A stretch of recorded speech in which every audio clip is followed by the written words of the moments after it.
नमस्कार, मैं हूं उदयशंकर। न्यूज बाय स्कोप के इस खास पेशकश में आप सबों का स्वागत है। विधानसभा के मानसून सत्र की शुरुआत हो गई। मानसून सत्र का पहला दिन ही हंगामेदार दिखा। यूं तो मानसून सत्र के किसी भी सत्र के पहले दिन शोक प्रस्ताव पढ़ा जाता है, शोक प्रस्ताव लाया जाता है, लेकिन शोक प्रस्ताव के दरमियान भी सियासत देखने को मिली। शोक प्रस्ताव पेश करने के लिए बिरंची नारायण, बीजेपी के विधायक बिरंची नारायण को कहा गया। बिरंची नारायण जब शोक प्रस्ताव पेश कर रहे थे तो उस वक्त बीजेपी के सदस्यों ने ही हंगामा किया। उनका कहना था कि जब नेता प्रतिपक्ष बाबूलाल मरांडी मौजूद हैं तो ऐसे में उनका नाम पुकारा जाना चाहिए बजाय बिरंची नारायण के। तो इस वजह को लेकर काफी देर तक हो हंगामे की स्थिति बनी रही, जिस पर बाद में सत्ता पक्ष के सदस्यों ने कहा कि यह अशोभनीय आचरण था कि शोक प्रस्ताव के दौरान विपक्ष की तरफ से आपत्ति जताई गई और उस वक्त हो हंगामा किया गया। क्या कुछ हुआ है हम दिखाते हैं आपको और समझने की कोशिश करते हैं कि मानसून सत्र के पहले दिन जिस तरह से सियासत हुई है, ऐसा लग रहा है कि इस बार का सत्र काफी हंगामेदार होने वाला है। पिरामिड में मुर्दा को रखा जाता है, वैसे ही विधानसभा के अध्यक्ष जेडीएम को उस पिरामिड में बना करके रखा।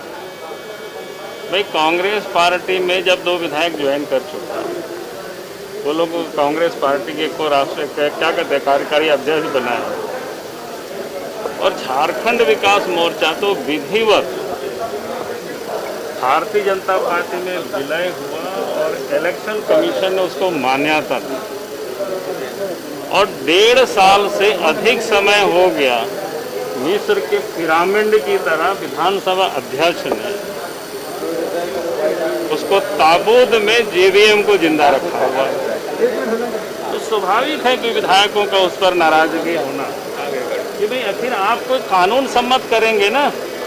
अब 1.5 साल से आप मिस्र की उस पिरामिड की तरह लाश को आपने रखे हुए हैं, कौन सी आप परंपरा को यहाँ विकसित कर रहे हैं, ये तो बताना पड़ेगा। तो विधायक स्वाभाविक रूप से इस कारण से आक्रोशित होते हैं। तो बाबूलाल मरांडी ने विधानसभा अध्यक्ष पर आरोप लगाया कि आखिर वो स्पष्ट क्यों नहीं करते, और साथ में इस बात को भी उठाया कि जब बंधु तिर्की वो भी साथ में जेवीएम छोड़कर आए थे, कांग्रेस में वो कार्यकारी अध्यक्ष बन जाते हैं, लेकिन इसके बावजूद जेवीएम नेता के तौर पर प्रदीप यादव का नाम लिया जाता है। बाबूलाल मरांडी ने यह सवाल भी उठाया। वहीं बिरंची नारायण ने मीडिया से बात करते हुए बताया कि बीजेपी की तरफ से उनकी तरफ से शोक प्रस्ताव पढ़ने का विरोध नहीं किया गया, बल्कि बाबूलाल मरांडी का नाम नहीं लिए जाने का विरोध किया गया। बिरंची नारायण ने क्या कुछ कहा, यह भी सुनाते हैं हम आपको। देखिए, अच्छा होता कि माननीय विधानसभा अध्यक्ष जी मुझे नहीं बुलाकर अगर हमारे 26 विधायकों के नेता, विधायक दल के नेता श्रीमान बाबूलाल मरांडी जी को बुलाते तो इस प्रकार की गतिविधियां बनती नहीं सदन में। विधायकों का तो यही मांग था कि आप कायदे से विधायक दल के नेता शोक प्रस्ताव पढ़ते हैं, तो उनको अवसर नहीं मिला, उन्होंने रिएक्ट किया। लेकिन आपके विधायक ही आपका विरोध नहीं, मेरा विरोध नहीं किया उन्होंने। ये मुझे लग रहा है कि थोड़ी सी इस बात को समझनी चाहिए कि उन्होंने माननीय विधानसभा अध्यक्ष जी के निर्णय का विरोध किया, मेरा विरोध नहीं किया। तो क्या आप लोग विरोध जता रहे हैं कि बंधु तिर्की को जो निश्चित रूप से बार-बार कहा जा रहा है कि सदन का जो परंपरा है वो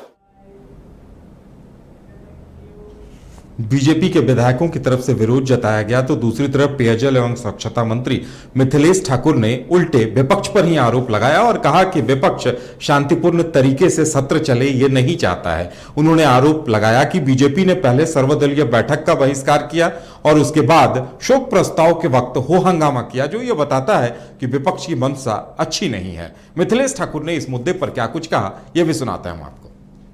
आहूत हो, एक बहुत छोटा सत्र है, तो सदन अच्छी तरह से आहूत हो ताकि झारखंड के विकास की बातें हो सके, जनहित की बातें हो सके। तो उसका उन्होंने बहिष्कार किया। साफ दिखता है कि इन्हें झारखंड के प्रति किसी तरह का कोई मोह नहीं है, किसी तरह का। सिर्फ और सिर्फ आज 2 साल होने जा रहे हैं हमारी सरकार को, आज तक इन्हें ये गम नहीं जा रहा है कि इनकी सरकार चली गई है, जनता ने इन्हें विपक्ष में बैठने का मौका दिया। लेकिन जब भी ये एक स्वच्छ लोकतंत्र के तहत एक जो जिम्मेदार विपक्ष की भूमिका में आएंगे तो इनकी सभी बातों का जवाब दिया जाएगा, और एक एक तरह से तैयार हैं हम, पूरी तरह से हम सरकार तैयार है इनकी बातों का जवाब। तो सत्ता पक्ष के विधायकों ने एक के बाद एक विपक्ष पर निशाना साधा। जेएमएम के विधायक बैजनाथ राम ने भी कहा कि शोक प्रस्ताव पर सियासत नहीं होनी चाहिए। विपक्ष की तरफ से जो कुछ किया गया और जिस तरह से हुटिंग की गई वो गलत था, वो नहीं होना चाहिए था। बैजनाथ राम ने क्या कुछ कहा, सुनाते हैं हम आपको। भारतीय जनता पार्टी के कार्यकर्ता पदाधिकारियों द्वारा जो है इस प्रकार का आचरण पेश किया गया वो कहीं से भी उचित नहीं था। शोक प्रस्ताव में आज तक कभी व्यवधान नहीं हुआ। ये पहला अवसर है जब शोक प्रस्ताव में भी व्यवधान उत्पन्न हुआ है। इससे विपक्ष को जरूर सबक लेनी चाहिए। तो आरोप प्रत्यारोप का दौर देखने को मिला। पूर्व शिक्षा मंत्री नीरा यादव ने इसी मुद्दे पर कहा कि शोक प्रस्ताव में सियासत वाकई में शर्मनाक है। नीरा यादव ने कहा कि शोक प्रस्ताव के वक्त ऐसा किया जाना बिल्कुल भी उचित नहीं था, लेकिन साथ में यह भी कहा कि बीजेपी के सदस्यों की तरफ से मांग की गई थी कि शोक प्रस्ताव पढ़ने से पहले 2 मिनट के लिए बात सुनी जाए, लेकिन स्पीकर महोदय ने बात नहीं सुनी। नीरा यादव ने क्या कुछ कहा इस पर यह भी सुनाते हैं आपको।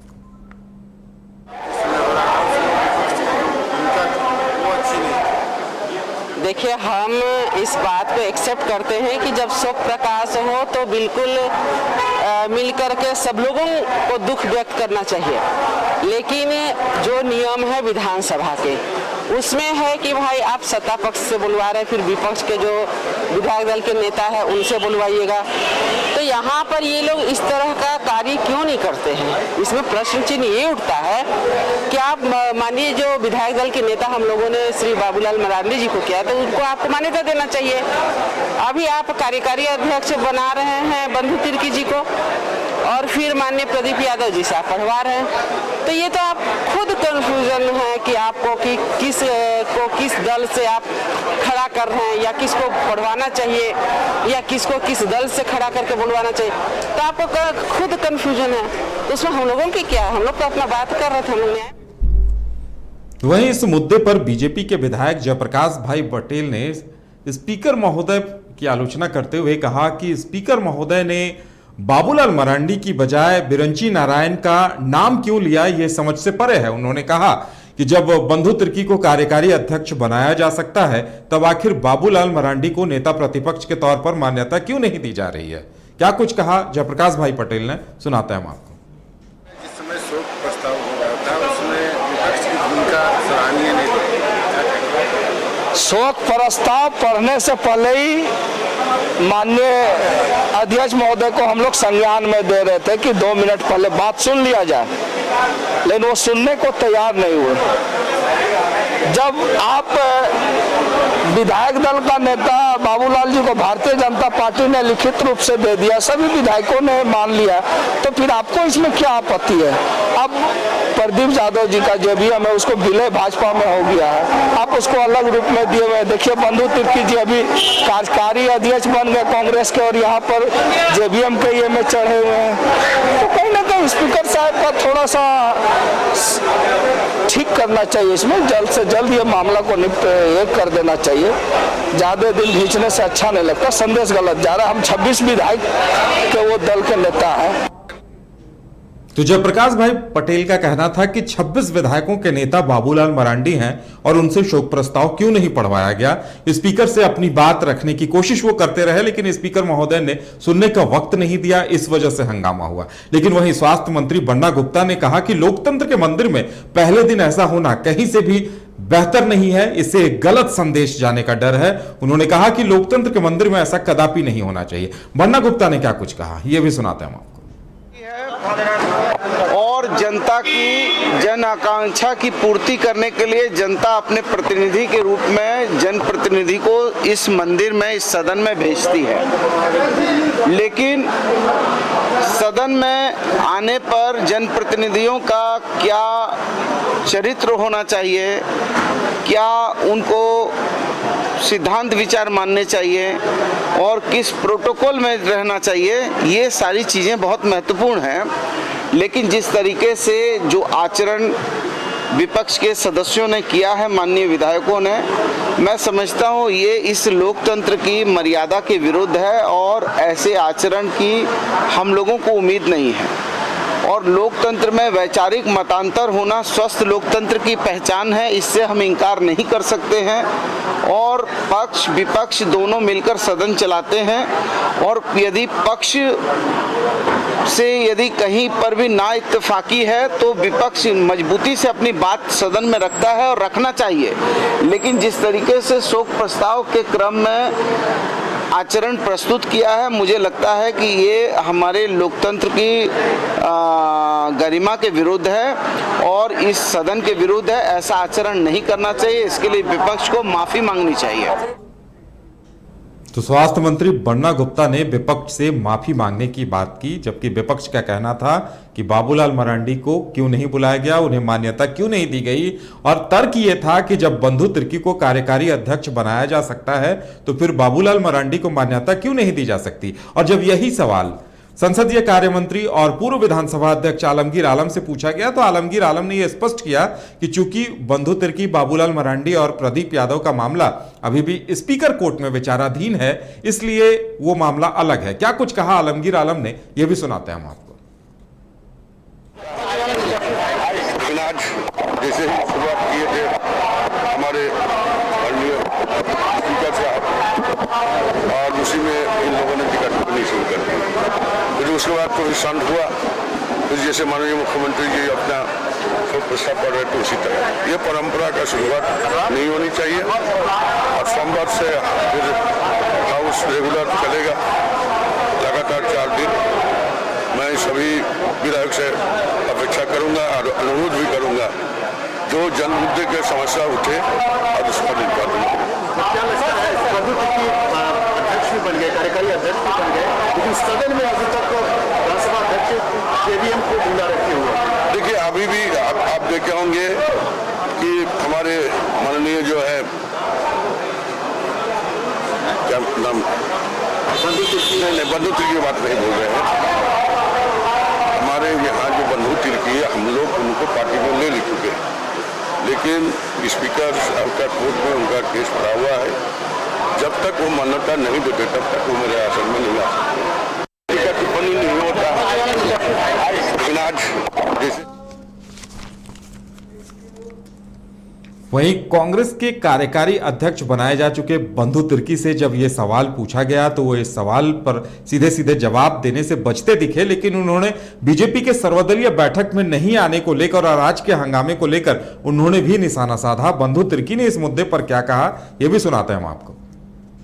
विशेषकर आज का दिन में तो जिस सब शोक संदेश व्यक्त किया जा रहा है, इसमें माननीय लोगों को भी तो उसको भी तो सोचना चाहिए, समझना चाहिए। हम इस तरह के अगर आचरण करें, इस तरह की परंपरा करेंगे तो एक तो आसन का एक तरफ से कहा जाए कि मतलब एक आसन का ही अवमानना हो रहा है। तो अब हम बाहर की तरह सड़क की तरह भी सदन में अगर हम व्यवहार करते हैं, अब विशेषकर बोलने का समय जब उसको अवसर खड़ा होने का, जैसे विनोद जी को मिला शोक संदेश में, तो अपनी बात को रखा, कहा, उसी तरह से उनको भी अवसर मिलता है तो उस बात को जरूर वो लोग बोलते हैं। ये सारे चीज़ इस तरह से अगर हम करेंगे तो सदन की गरिमा में ठेस पड़ती है। तो इसलिए हमें सदन की गरिमा के प्रति हमको तमाम सदस्यों को चिंता करने की जरूरत है। वहीं कांग्रेस विधायक कुमार जयमंगल, उन्होंने भी इसे सदन की प्रतिष्ठा के साथ खिलवाड़ करार दिया। उन्होंने कहा कि शोक प्रस्ताव में हम उन लोगों को याद करते हैं जो दुनिया छोड़कर चले गए, उनके प्रति अपनी श्रद्धांजलि व्यक्त करते हैं। और ऐसे में स्पीकर ने अगर बिरंची नारायण का नाम ले लिया था तो फिर उन्हें शोक प्रस्ताव पूरा करने दिया जाना चाहिए था। क्या कुछ कहा उन्होंने, सुनाते हैं हम आपको। बहुत निंदनीय है और ये शोक प्रस्ताव समाज के आने वाले पीढ़ी के लिए एक मैसेज की तरह होता है। जब हमारे 3 करोड़ जनता में चुने गए 80 लोग एक शिष्टाचार के तरह। ब्रेक के बाद एक बार फिर से आप सबों का स्वागत है। हम बात कर रहे थे विधानसभा के मानसून सत्र के। मानसून सत्र का पहला दिन ही हंगामेदार रहा है। हंगामा भी शोक प्रस्ताव को लेकर हुआ है कि शोक प्रस्ताव पढ़ने के लिए स्पीकर ने नेता प्रतिपक्ष के तौर पर बाबूलाल मरांडी का नाम क्यों नहीं लिया, जिसका विपक्ष ने विरोध किया और इस पर दोनों ही पक्ष और विपक्ष एक दूसरे को कसूरवार ठहराते नजर आए। ज्यादा जानकारी के लिए इस वक्त हमारे साथ हमारे संवाददाता मदन जुड़े हुए हैं। जी मदन, जिस तरह से आज शोक प्रस्ताव के दरमियान हंगामा देखने को मिला, कहा जा सकता है कि इस बार का सत्र काफी हंगामेदार होने के आसार हैं। जी बिल्कुल, देखिए आज अगर हम बात करें तो झारखंड विधानसभा के मानसून सत्र की शुरुआत हो चुकी है और पहले दिन सबसे पहले 6 विधेयक को पुनर्स्थापित किया गया और फिर उसके बाद शोक प्रस्ताव पढ़ा गया। जैसे ही स्पीकर के द्वारा शोक प्रस्ताव पढ़ने की शुरुआत की गई, बीजेपी की तरफ से लगातार ये मांग की जा रही थी कि अध्यक्ष महोदय इससे ही जुड़ा एक बात है, सुन लिया जाए। लेकिन अध्यक्ष ने कहा कि सदन की गरिमा को आप ठेस पहुंचा रहे हैं। इस शोक प्रस्ताव के दौरान जो है बीच में अवरोध नहीं उत्पन्न किया जाता और कुछ बातें नहीं सुनी जाती है। लेकिन जो बीजेपी विधायकों के मन में थी वो बातें ये थी कि बाबूलाल मरांडी को आगे जो स्पीकर के द्वारा आमंत्रण दिया जाना है बीजेपी की तरफ से शोक प्रस्ताव पढ़ने के लिए, उसमें बाबूलाल मरांडी के नाम आने चाहिए, जिसकी उम्मीद पहले से बीजेपी विधायकों को थी।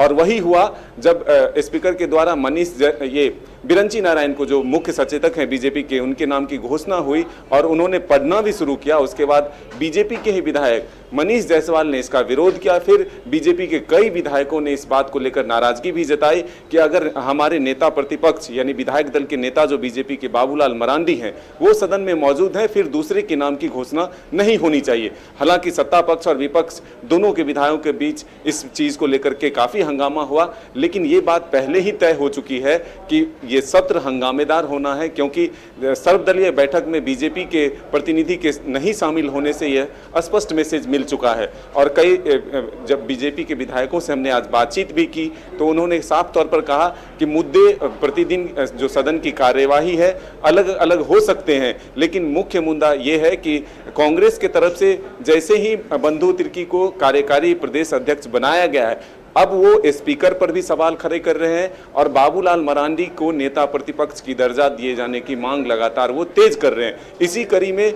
मुख्य बिंदु उनका ये बाबूलाल मरांडी को नेता प्रतिपक्ष का दर्जा दिलाना जरूर होगा। साथ ही नियोजन नीति और तमाम कई लॉ एंड ऑर्डर और कई ऐसी चीज़ें हैं जिसको लेकर के सरकार को घेरने के लिए बीजेपी ने पूरी टास्क तैयार कर ली है।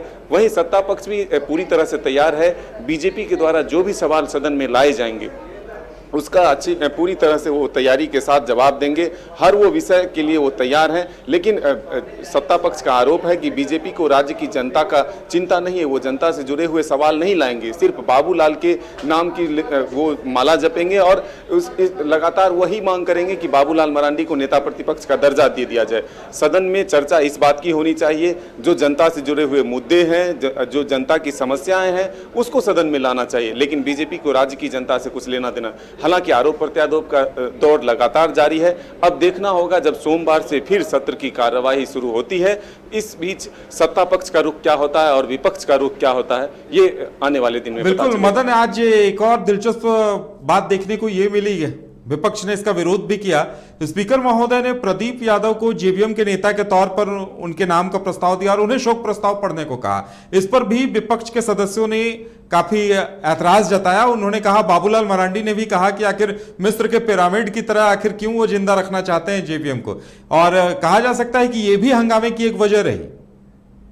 देखिए, सत्ता पक्ष से इस पूरे मामले में एक शब्द कह करके पलड़ा झाड़ा जा रहा है कि ये कोर्ट में यानी विधानसभा के न्यायालय में ये मामला है, इसलिए इस पर हम सभी कुछ नहीं कह सकते और इसमें सीधे निर्णय भी नहीं दिया जा सकता। लेकिन जो बातें आज सदन में देखने को मिली है कि प्रदीप यादव को जेबीएम के नेता के तौर पर शोक प्रस्ताव पढ़ने के लिए आमंत्रण दिया जाता है, उसके बाद बीजेपी की तरफ से खासा नाराजगी भी दिखा और विधायक सीपी सिंह ने यह सवाल भी किया कि ये दोहरी नीति अध्यक्ष महोदय आपके द्वारा नहीं होनी चाहिए। जब ये प्रदीप यादव और बंधु तिर्की कांग्रेस में शामिल हो चुके हैं और जब बाबूलाल मरांडी का और जेबीएम का विलय बीजेपी में हो चुका है, जिसे कि चुनाव आयोग ने भी मान्यता दे दी है, तो ऐसे में फिर प्रदीप यादव कैसे जेबीएम के प्रतिनिधि हो सकते हैं। और आज बाबूलाल मरांडी ने भी विधानसभा में कहा कि मिस्र के पिरामिड की तरह वो सजाकर मुर्गा की तरह रखना चाहते हैं जेबीएम को। क्या मोह माया है जेबीएम से अध्यक्ष महोदय का, इसका तो मुझे मालूम नहीं, लेकिन जेबीएम को आखिर जब विलय कर दिया गया है कांग्रेस में, तो फिर प्रदीप यादव को जेबीएम के नेता के तौर पर शोक प्रस्ताव पढ़ने के लिए कैसे आमंत्रण दिया गया? तो कई चीजें आज सदन में देखने को मिली है, लेकिन ये बात तय हो चुका है कि सत्ता पक्ष और विपक्ष दोनों के तेवर जो हैं वो तल्ख हैं। टकराहट सदन में जरूर देखने को मिलेगी। सरकार को घेरने के लिए हर एक कोशिश विपक्ष के तरफ से की जाएगी। अब देखना होगा कि विपक्ष के सवालों का जवाब सत्ता पक्ष किस तरह से देती है, उनके द्वारा जो मुद्दे लाए जाएंगे सदन में उसका जवाब किस तरह से सत्ता पक्ष देता है, ये आने वाला वक्त बताएगा। चलिए मदन, देखने वाली बात यह होगी कि सोमवार को सत्र कैसा चलता है और किस तरह हंगामेदार होता है। हमारे साथ जुड़ने के लिए और जानकारी देने के लिए आपका बहुत बहुत धन्यवाद। तो जिस तरह से शोक प्रस्ताव पर सियासत देखने को मिली है वो कहीं से भी उचित नहीं कही जा सकती। शोक प्रस्ताव में सियासत होनी नहीं चाहिए, लेकिन विपक्ष का कहना यह था कि जब बंधु तिर्की कार्यकारी अध्यक्ष बनाए जा सकते हैं और चुनाव आयोग की तरफ से मान्यता दे दी गई, जब बाबूलाल मरांडी ने बीजेपी की तरफ से मतदान किया राज्यसभा के चुनाव में और प्रदीप यादव और बंधु तिर्की ने राज्यसभा चुनाव में कांग्रेस की तरफ से मतदान किया, तो ऐसे में संदेहास्पद जो स्थिति बनी हुई है उसे दूर किया जाना चाहिए। लेकिन अब देखने वाली बात यह होगी कि मामले का पटाक्षेप कब होता है और आगे क्या कुछ होता है। हालांकि अब कहा जा सकता है कि विधानसभा का ये सत्र काफी हंगामेदार रहेगा और इसका आगाज हो गया है। इंतजार अब सोमवार का है कि जनमुद्दों की गूंज सुनाई देगी या फिर आपस में हंगामा यूं ही होता दिखेगा। हमारी फिलहाल इस पेशकश में इतना ही। मुझे दीजिए इजाजत और आप देखते रहिए न्यूज़ बाय स्कोप। नमस्कार।